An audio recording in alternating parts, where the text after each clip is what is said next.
Hi friends, welcome to Mr. Homeo. I'm Avinash, I'm a medical student. In this video, we are going to see about the features and attachments of scapula. The scapula has three borders: superior border, medial border, and lateral border. It has two surfaces: costal surface and the dorsal surface, and three processes: spinous process, acromion process, and coracoid process, and also three angles: superior angle, inferior angle, and lateral angle. Now we'll go to the side determination, friends.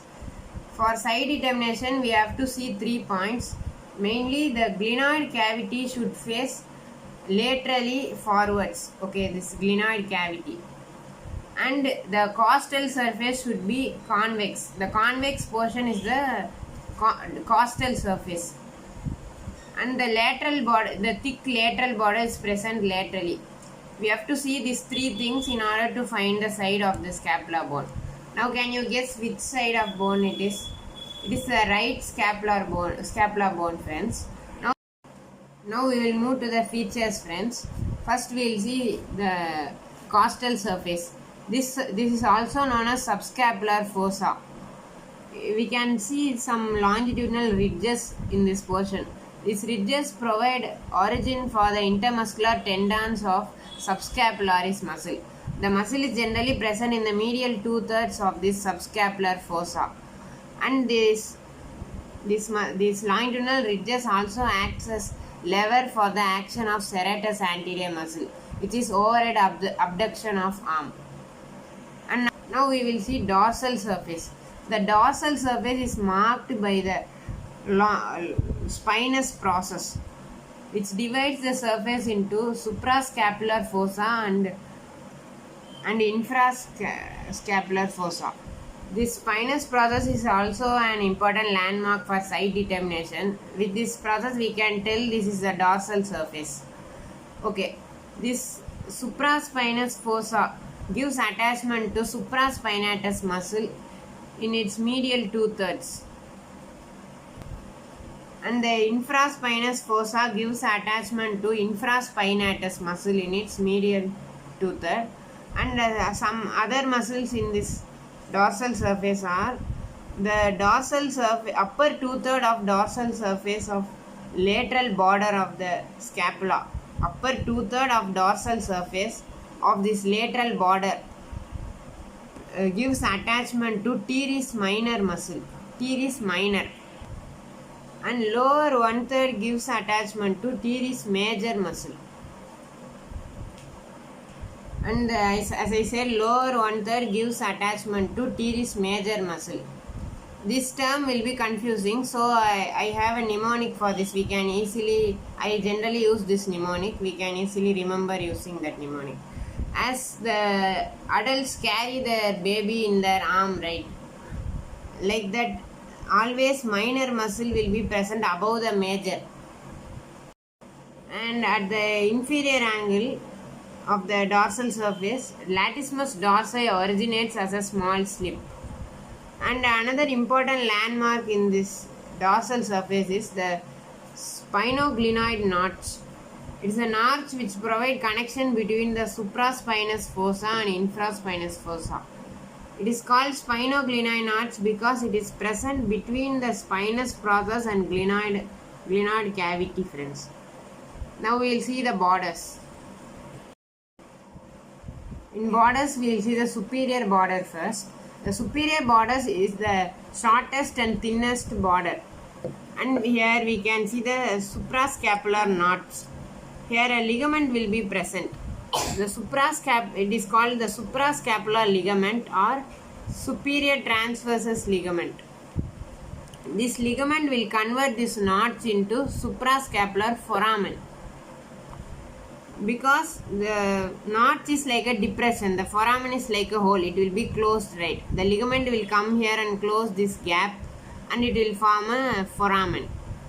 The suprascapular artery will be flowing above the suprascapular foramen, and suprascapular nerve will pass through the suprascapular foramen. We can easily remember this using a mnemonic. As always, the Air Force will be flying above the Navy, right? The Air Force A stands for artery. Suprascapular artery will be above the suprascapular nerve. N is the nerve for Navy, right? We can remember using that. Always Air Force will be flying above the Navy. Now the lateral border, friends. This lateral border extends from infraglenoid tubercle till the inferior angle. It is called infraglenoid tubercle because it is present below the glenoid cavity. From the infraglenoid tubercle, long head of biceps brachii originates. And now we will see the medial border. The medial border extends from superior angle till the inferior angle on the medial side. And it gives insertion on its costal surface. It gives insertion to serratus anterior muscle. In dorsal surface, levator ani is attached above the spinous process, and rhomboid minor is attached at the root of the spinous process. Rhomboid major is attached below the root of the spinous process on its medial border. Now we will move to the angles, friends. The superior angle is covered by trapezius muscle, and inferior angle is covered by the latissimus dorsi muscle, as I said before. And lateral angle, it is also called glenoidal angle. Here the pear-shaped glenoid cavity is present. This portion is also called head of scapula. This glenoid cavity is concave, right? This concavity will articulate. In this concavity only the convexity of the humerus will come and articulate. This head of humerus is more convex than this concavity, right? It can't articulate here. It will easily come out. To overcome this, here a labrum will be present. It is called the labrum glenoidale. It will deepen the concavity for the articulation of humerus. And the capsule of shoulder joint will be also present here. And at the supraglenoid tubercle, long head of biceps brachii will origin. And as I said before, don't confuse, the infraglenoid tubercle will provide origin for long head of triceps brachii. The supraglenoid tubercle is for long head of biceps brachii, friends. Now we will move on to the processes. First we will see spinous process. Spinous process is a bracket-like projection on the dorsal surface of scapula. This process, as I said before, divides the scapula into two parts, the supraspinous fossa and infraspinous fossa. It has two surfaces and three borders, the superior surface and inferior surface, and the anterior border, posterior border and lateral border. The superior surface gives attachment to supraspinatus muscle, in its medial two-thirds, and the inferior surface gives attachment to infraspinatus muscle in its medial two-thirds. The inferior surface gives attachment to infraspinatus in its medial two-thirds. And the anterior surface is present, its anterior surface is directly attached to the costal surface. We can't see that anterior surface because it is bound with the costal surface of the scapula. And at the posterior surface of spinous process, it is divided into, it is also called crest of spine of scapula. It's like a crest, right? Thick. It has two lips, upper lip and lower lip.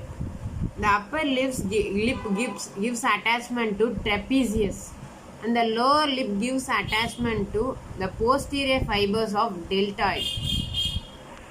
That's all for the posterior border. Now at lateral border, its lateral border is continuous with the spinoglenoid notch. Okay, this place is a passage for the suprascapular nerves and vessels. Now we will see the acromion process, friends. It is a process in the lateral end. It has two surfaces and two borders, the superior surface, inferior surface, medial border and lateral border. The medial border is continuous with the upper lip of crest of spine. The lateral border is continuous with the lower lip of crest of spine. The superior surface is subcutaneous. We can touch and see in our body itself. It is palpable. And inferior surface is it bears the subacromial bursa. On its medial border, it gives attachment to trapezius muscle. Its attachment continues with the upper crest. As I said before, upper lip of crest of spine gives attachment to trapezius. That attachment is continuous here also in the medial border of acromion process. And middle fibers of deltoid muscle is attached at the lateral border. It's a continuation with its attachment in the lower lip of crest of spine. Coracoacromial ligament is present at the medial side of its tip, and here we can see a small articular facet. This faces articulate with the lateral end of the clavicle. The clavicle will come and articulate here. Lateral 1/3 of the clavicle will come and articulate here in this small facet on its medial border and forms acromioclavicular joint. It forms acromioclavicular joint. Now we see the coracoid process, friends. It is directed forwards laterally. It arises from the upper part of glenoid cavity. The short head of biceps brachii and coracobrachialis arises from a common tendon at the tip of the coracoid process. And on its medial border, the pectoralis minor muscle gets inserted. On its lateral border, the coracoacromial ligament is attached. And the conoid part of coracoclavicular ligament is present at its knuckle.